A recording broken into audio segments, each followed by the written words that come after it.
Alors, bienvenue à cette révision, la première partie du territoire énergétique qui va focuser sur la province de l'Alberta, les sables bitumineux, etc. Donc, l'exploitation des sables bitumineux en Alberta, c'est où, qu'est-ce que ça fait, les caractéristiques, quelles sont les infrastructures qu'on a besoin, et etc. Donc, premièrement, c'est où l'Alberta est une province canadienne, à l'est de la Colombie-Britannique, à l'ouest de la Saskatchewan, désolé. Donc, qu'est-ce qu'on a? On a beaucoup de sables bitumineux, donc des sables qui contiennent du pétrole. Donc, le territoire de l'Alberta est riche en hydrocarbures. C'est quoi des hydrocarbures? C'est du pétrole, du charbon, du gaz naturel. En gros, des énergies fossiles, c'est des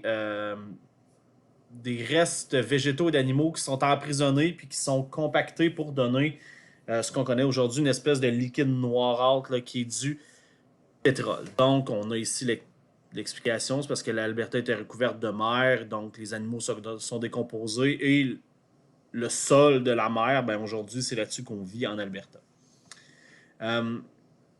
Ce sont des ce sont des ressources non renouvelables, ok? Et donc, on le voit en bas, à source d'énergie, les hydrocarbures, le pétrole, on a besoin de centrales thermiques ou de raffineries pour la transformer, pour prendre ce qui est dans le sol puis en faire quelque chose d'utile. Puis ça va nous donner de l'électricité ou du carburant. Qui est-ce qui s'en occupe de l'énergie en Alberta? Le gouvernement, c'est lui qui possède les gisements de sable bitumineux parce que ce qui est dans le sol appartient au gouvernement.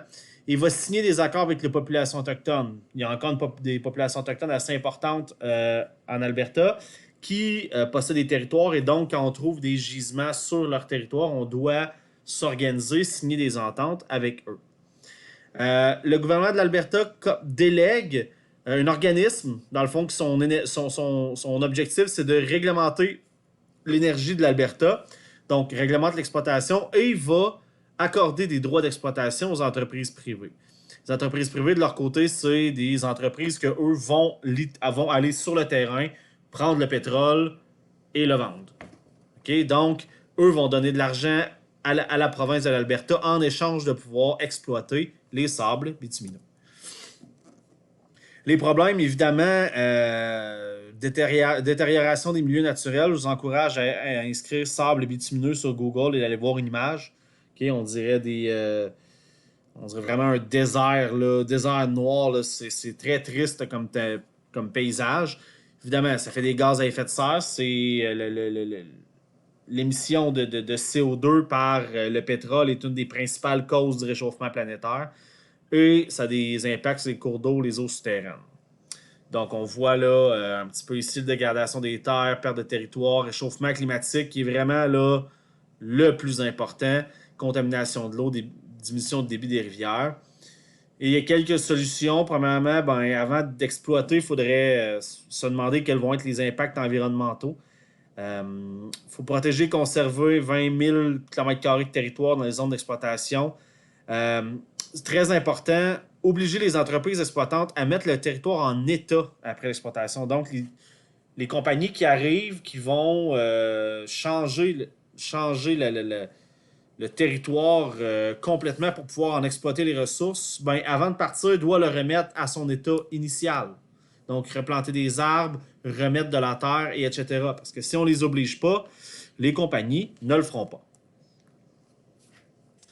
Quels sont les problèmes liés à la consommation dans le monde? Notre consommation augmente toujours. Okay? On dit encore une trentaine de pourcents d'ici 2040.